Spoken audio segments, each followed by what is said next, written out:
রক্ত দিয়েছিল তিতুমিররা, যে দেশে আল্লাহর আইন বাস্তবায়নের জন্য রক্ত দিয়েছিল শরীয়তুল্লাহরা, যে দেশে আল্লাহর আইন বাস্তবায়ন করার জন্য রক্ত দিয়েছিল মুসলমানদের বীর শহীদরা, সেই রক্তের সঙ্গে গাদ্দারি করে আজ মুসলমানদের বুকের উপর কুফরি সংবিধান চাপিয়ে দেওয়া হয়েছে। মুসলমানদের উচিত ঐক্যবদ্ধভাবে লড়াই করে রক্ত দিয়ে শাহাদাতের মাধ্যমে কুফরি সংবিধান বঙ্গোপসাগরে ভাসিয়ে দেওয়া।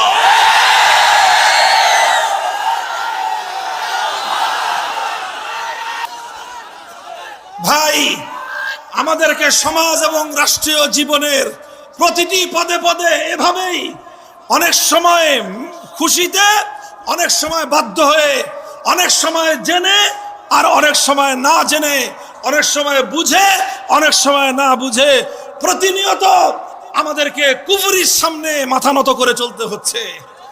আজ বাংলাদেশ